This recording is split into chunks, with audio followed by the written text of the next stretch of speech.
1000 ఏండ్ల పరిపాలన.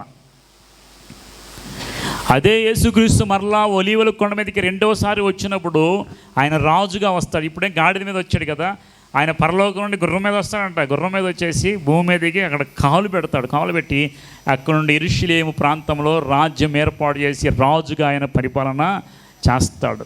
మీకు ఆ విషయం తెలుసా? ట్రంప్ పోయినసారి గెలిచినప్పుడు, బైడెన్ కన్నా ముందు గెలిచినప్పుడు ఆయన చేసిన పని తెలుసా? యెరూషలేమును రాజధానికి ఏర్పాటు చేశాడు. యెరూషలేమును ప్రపంచ రాజధాని చేశాడు. ఇంతకుముందు టెల్ అవీవ్ అనే ప్రాంతంలో యెరూషలేము రాజధాని ఉండేది. ఇప్పుడు టెల్ అవీవ్ తీసేసి యెరూషలేము పట్టణాన్ని రాజధాని చేశాడు. యెరూషలేము పట్టణం రాజధాని చేయడం అంటే, యెరూషలేము పట్టణం అంటే ప్రపంచానికి సెంటర్ పాయింట్. కాబట్టి ఆ సెంటర్ పాయింట్లో నుంచి యేసుక్రీస్తు రాజుగా ఉండి రాజుగా ఏలుతూ ఉంటే ప్రపంచం అంతా ఆయన రాజ్యం. దానినే పరలోక రాజ్యం, రెండవ రాజ్యము 1000 ఏండ్ల పాలన అంటారు. 1000 ఏండ్ల పాలనలో దేవుడు పరిపాలన చేయడం కోసము ఇప్పుడే యేసుక్రీస్తు వారు భూమి మీదే పట్టాభిషేకం జరిగింది. ఆ రోజు మట్టలాదివారం రోజు మనం అనుకున్నాం జరిగిన అంశం ఏంటంటే, యేసుక్రీస్తు వారికి పట్టాభిషేకం చేసి రెండవ రాకడలో వచ్చినప్పుడు ఆయన మరలా రాజ్యము అది 1000 ఏండ్ల పరిపాలన. ఇంకా దానికి తిరుగులేదు. 1000 ఏండ్ల పరిపాలన జరుగుతూ ఉంటుంది అన్నమాట. తర్వాత అన్ని ప్రవచనాలు నెరవేర్చబడ్డ, యేసుక్రీస్తుకు పట్టాభిషేకం చేశారు. ఆ రోజు కొన్ని కార్యాలు జరిగాయంట. మొట్టమొదటిది ఏంటంటే చిన్న పిల్లల యొక్క పండగ. జనరల్గా మట్టలాదివారం అంటే ఏం చేస్తారు? వాళ్ళు చిన్నపిల్లలు వస్తారు మట్టలు పట్టుకొని ప్రభువుని స్తుతించడం. ఎక్కడైనా చూడండి, మట్టలకి మనం పూలు గుచ్చుకున్నాం. యాక్చువల్గా పూలు గుచ్చారో లేదు మనకు తెలియదు. డెకరేషన్ కోసం కూస్తున్నారు, లేదా దేనికోసం కూస్తున్నారు నాకు తెలియదు. జనరల్గా ఆ రోజు మట్టలు పరిచారు, వస్త్రాలు వేసారు. ఇప్పుడు వస్త్రాలు ఎవరు వేయట్లా, ఆ పూలు బుచ్చుకు డెకరేషన్ చేసుకొని చక్కగా సంతోషంగా పిల్లలు వచ్చి ఆ రోజు ప్రభువును స్తుతిస్తూ హోసన్నా జయం. ఇదంతా సాదృశ్యం ఏంటంటే, మనం చేయకపోయిన పెద్ద ఉపయోగం ఏమి కూడా లేదు. కానీ ఆ రోజు జరిగిన దాన్ని మనం ఏం చేసుకున్నా జ్ఞాపకం చేసుకుని ప్రభువును స్తుతిస్తున్నాం. కాబట్టి ఆ రోజు మట్టలాదివారం రోజు ఏం జరిగిందంటే 7 అంశాలు. మొదటిది చిన్నపిల్లల యొక్క పండగ అంట. రెండోది ఏంటంటే శిష్యుల యొక్క పండగ అంట. చూడండి అక్కడ లోకాసువార్త 19:37-38. లోకాసువార్త 19వ అధ్యాయము 4 సువార్తలు రాయబడింది. లోకాసువార్త 19వ అధ్యాయము 37-38. 19వ అధ్యాయం చూడండి 37-38. ఒలీవల కొండ చోట నుండి ఇందా మీకు చెప్పేసి దిగుచోటుకి అని రోడ్డు ఎలా ఉందన్నారు? ఫ్లాట్గా ఉండదు, దిగుచోటు ఉంటుంది, అంటే దిగువగా ఉంటుంది. కాబట్టి దిగుచోటుకి ఆయన సమీపించుచున్నప్పుడు శిష్యుల సమూహం అంతయు సంతోషించు, ప్రభు పేరిట రాజు స్తుతించబడుగాక, పరలోకమందు సమాధానము, సర్వోన్నతమైన స్థలములలో మహిమయు ఉండునుగాక అని స్తోత్రం చేస్తే ఎవరంట? శిష్యుల సమూహములు కూడా వచ్చారండి. అంటే ఆ రోజు చిన్నపిల్లల పండగే కాదు, శిష్యులకు కూడా పండగ. రెండవది ఖర్జూరాలు మట్టలు, ఏట మట్టలు ఎన్నో చూసారా, వీటితో పండగ చేస్తారంట యూదులు. ఖర్జూర మట్టల పండగ అంటారు. వీరేం చేశారు? వాళ్ళు ఖర్జూర మట్టలతోనే ప్రభువును స్తుతించింది. తర్వాత ప్రకటన గ్రంథం 7:9 చూడండి. కొన్ని విషయాలు నేను ముగించేస్తే ప్రకటన 7:9. ప్రకటన గ్రంథం 7వ అధ్యాయము. నేను చూడగా ప్రతి జనములో నుండి, ప్రతి వంశములో నుండి, ప్రజలలో నుండి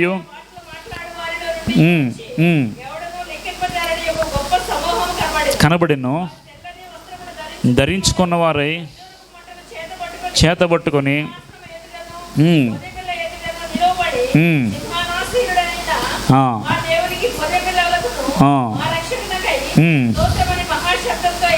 మహాశబ్దంతో ఎలుగెత్తి చెప్పిరి. ఎవరు వీళ్ళంతా చెప్పింది? ప్రతి భాషలో నుంచి, వంశంలో నుంచి వచ్చిన అనేక మంది ప్రభు సింహాసనం ఎదుట ఏం మట్టలు పట్టుకున్నారంట వాళ్ళు? ఖర్జూర మట్టలు పట్టుకుని దేవుని, అంటే మట్టల పండగ, మట్టల ఆదివారం అంటాం కదా, ఖర్జూర మట్టల యొక్క పండగ ఈరోజు కూడా. ఆ తర్వాత ఇంకొక విషయం చూద్దాము. మత్తయి సువార్త 21:13 చూడండి. మత్తయి సువార్త 21వ అధ్యాయము 13వ వచనము.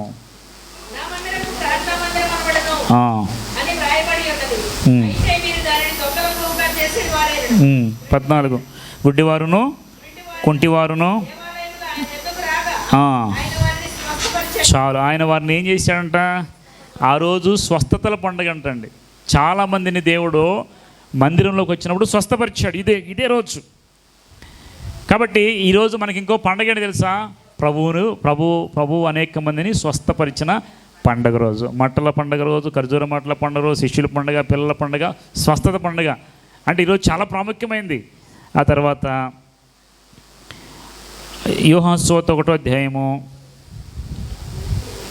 యోహాను సువార్త 1వ అధ్యాయము ఒకసారి 11వ వచనం. అది యోహాను సువార్తలో ఎన్నో అధ్యాయం దాకా ఎన్నో వచనాలు ఉన్నాయి. 1వ అధ్యాయము 51వ వచనం చూడండి.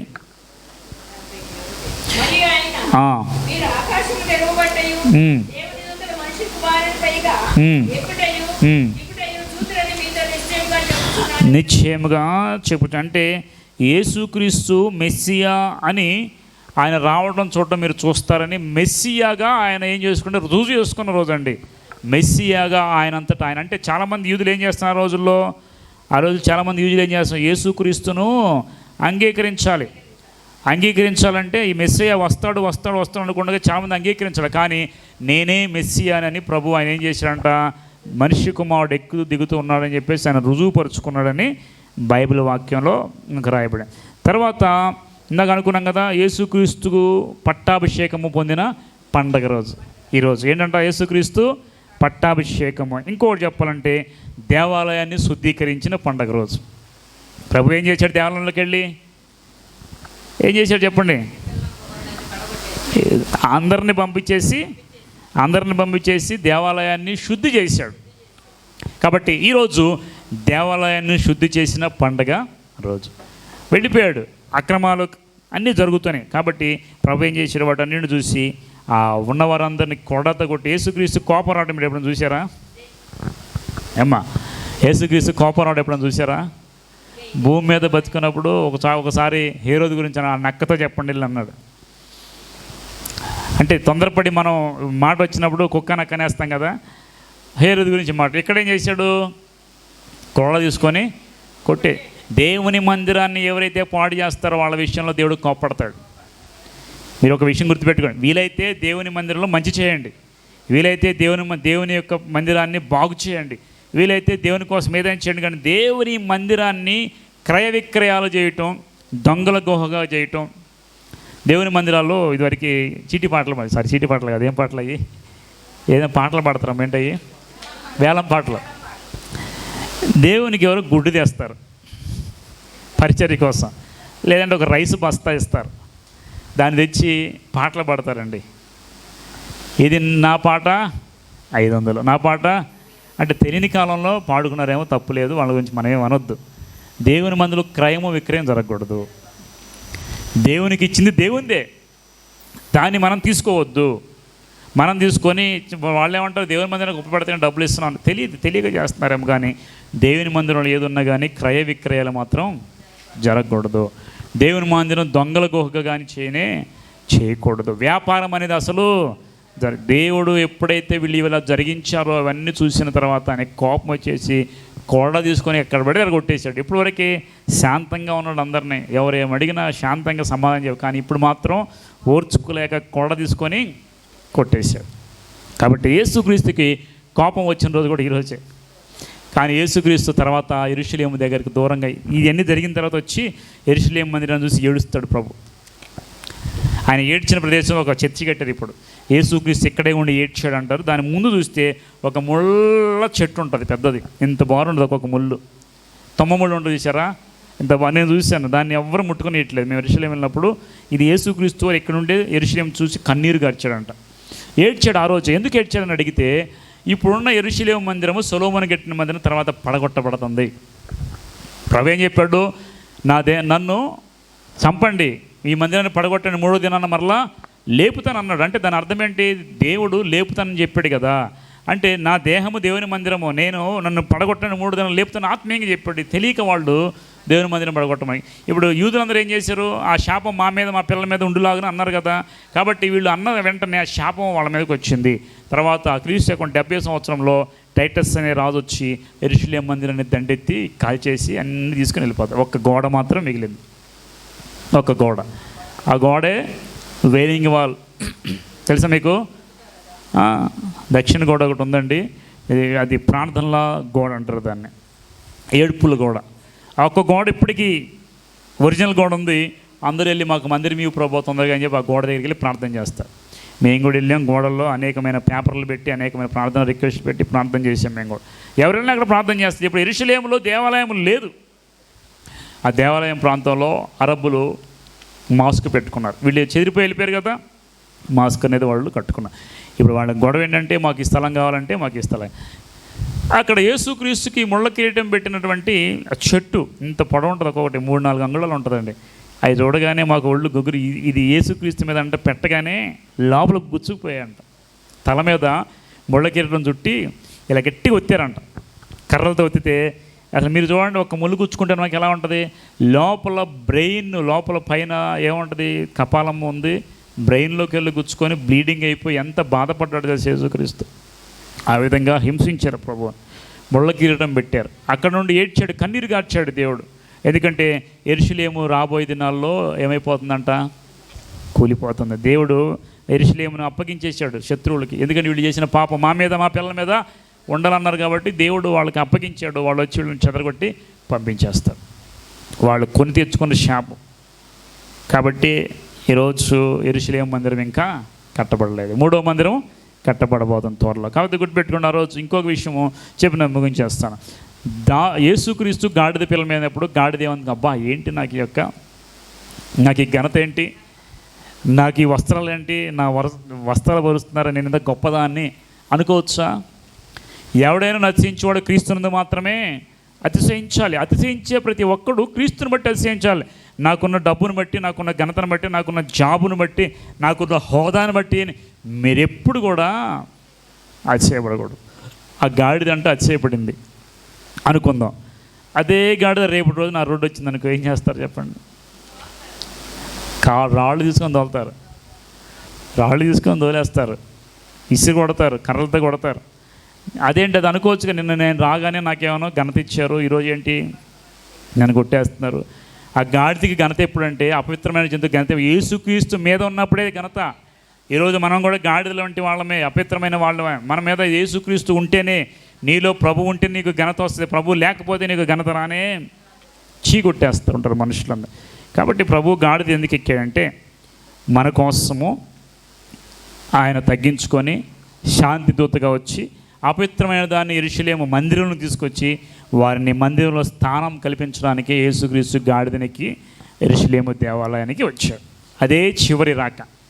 ఇంకా తర్వాత ప్రభు ఇంకా మరలా ఎప్పుడు వస్తాడు? 2వ రాకల్లోనే వస్తాడు. ఇంకా చివరిగా యెరూషలేముకి వచ్చాడు కాబట్టి ఆయన్ని ఊరేగించారు. మొదటిసారి వచ్చినప్పుడు కానీ, ఈ మధ్యకాలం 3 సంవత్సరాలు ఎప్పుడు వచ్చినా కానీ ఊరేగింపు లేదు. ఈరోజు మాత్రమే ఊరేగింపు జరిగింది, అంటే మరణానికి అప్పగించబడే ముందు. కాబట్టి మరలా యేసుక్రీస్తు ఎలా వస్తాడంట? 2వ రాకడలో ఆయన గుర్రం ఎక్కి తీర్పు తీర్చేవానిగా, యుద్ధము చేసేవానిగా వస్తాడు. గుర్తుపెట్టుకోండి. ఈరోజు ప్రాముఖ్యంగా ఏమేమి పండుగలు జరిగినాయి ఈరోజు చెప్పండి? ఈరోజు జరిగిన పండుగలు ఏంటి? ఫస్ట్ చిన్నపిల్లల యొక్క పండుగ. 2వది ఎవరి పండుగ? శిష్యుల యొక్క పండుగ. 3వది ఏం పండుగ? ఖర్జూర మట్టల పండుగ. 4వది ఏం పండుగ? స్వస్థతల పండుగ. 5వది ఏం పండుగ అమ్మా? ఆ మెస్సీగా ఆయనను మెస్సీగా ప్రకటించుకున్న పండుగ. చివరిది ఏంటి? ఇంకో పండుగ ఏంటి? పట్టాభిషేకం పండుగ. ఇంకా దేవాలయాన్ని శుద్ధి చేసి, ఇవన్నీ గుర్తుపెట్టుకోండి, ఆత్మీయ అర్థాలు ఇవన్నీ కూడా. ఈరోజు ఇవన్నీ కూడా జరిగాయి. ఇవన్నీ కూడా ఈరోజు జరిగాయి. కాబట్టి ఇక్కడ గాడిద ఎవరంటే ఏం చెప్తారు మీరు? మనమే. దేవుడు మన మీద ఉంటేనే మనకి ఘనత. దేవుడు లేకపోతే ఘనత రానే. మీరు ఎంత సంపాదించుకోండి, గాడిద లాంటి వారం మనం. అదే ఇంకో విషయం చెబుతా. గాడిద భారవాహకమైనటువంటి జంతువు. అంటే ఎంత బరువైనా మోస్తుందండి. ఎక్కడికైనా తీసుకెళ్ళాలంటే వరకు గాడిద మీదే లగేజ్ పెట్టి తీసుకు. ఇప్పుడు లారీలు వచ్చినాయి కదా, ఒక గాడిద మోసేది లగేజ్ పెట్టుకొని. ఇంకొక విషయం చెబుతా. సంసోను 1000 మందిని చంపాడు. దేంతో? దవడ. అంత బలంగా ఉంటుంది దాని ఎముకలు. తెలుసు మీ అందరికీ? చాలా బలమైన ఎముక అనమాట దానికి, భారవాహకమైనది. ఈ గాడిద దవడ ఎముకను పట్టుకొని ఒక సంసోను ఏమేమి చంపాడంటే, నేను ఒకటి చెప్తానండి. బలవంతుని చేతిలో బలమైన బాణంగా మీరుంటే దేవుడు ఎలాగైనా వాడుకుంటాడేమో. పనికిరాని గాడిదని, అపవిత్రమైన గాడిదని సంసోను వాడుకొని 1000 మంది శత్రువులను చెడగొట్టాడు. ఈరోజు నీవు కూడా ప్రభు కోసం నిలబడితే నిన్ను వాడుకొని దేవుడు అనేకమైన అద్భుత కార్యాలు కూడా జరిగిస్తాయి. కాబట్టి గాడిద గురించి ఎక్కువ మనం చెప్పుకోలేదు, కానీ జరిగిన సిచ్యువేషన్ ఒకసారి జ్ఞాపకం చేసుకున్నాం. మరి ఒకసారి ఈ గాడిద లక్షణాలు ఏంటి, ఎక్కడ ఉంటుంది ఏంటి అనే విషయాలు కూడా మనం జ్ఞాపకం చేసుకుందాం. దేవుడి ఈ మాటలు దీవించి ఆశీర్వదించి ఫలింపు చేయను గాక. చిన్న ప్రార్థన చేద్దాం. మహాపరిశుద్ధుడు ఉన్న తండ్రి, మీకు వందనాలు. నీ కృపను బట్టి ఈరోజు ప్రత్యేకంగా ఈ మట్టల ఆదివారము మేము నేర్చుకోవాల్సిన అంశాలను మాకు తెలియజేసిన ఆత్మీయ అర్థాలు. ఆ గాడిద మేమే, మా మీద మీరు ఉంటేనే మాకు విలువ, మీరు మాలో లేకపోతే మాకు విలువ లేదు ప్రభా. కాబట్టి మేము స్తుతిస్తూ ఆరాధిస్తున్నాం. నీకు మహిమ కలుగునట్లుగా మేము కూడా స్తుతిస్తూ ఉన్నాం. దావీదు కుమారునికి జయము కలుగును గాక. హోసన్నా అని ఆ రోజు ఎలాగైతే చంటి బిడ్డలు స్తుతించారో, ఇప్పటికీ అనేక చోట్లైనా మిమ్మల్ని స్తుతిస్తూ ఆరాధిస్తూ ఉన్నారు. వాళ్ళందరూ మీరు బలపరచండి, ఆశీర్వదించండి. మా పట్ల మీరు నిలబడండి ప్రభా, సహాయము చేయండి. నీ బిడ్డల మీదైనా తన హస్తాక్షులుగా మారుతున్న ఈ సమయంలో, అంత్య దినాల్లో మేము నాయన జాగ్రత్తగా ఉండి మీ పరిచయం జరిగించడానికి కృప చూపించమని, మెళుకువ దయచేసి మీరు మహిమ పొందమని, సమస్త మహిమ ఘనత ప్రభావం మీకు ఆరోపిస్తూ యేసయ్య నామములో, శక్తి కలిగిన నామములో ప్రార్థించి వేడుకొని పొందుకున్నాము తండ్రి. Amen, amen, amen. ఇది ఆఫ్ చేసింది ఒకసారి.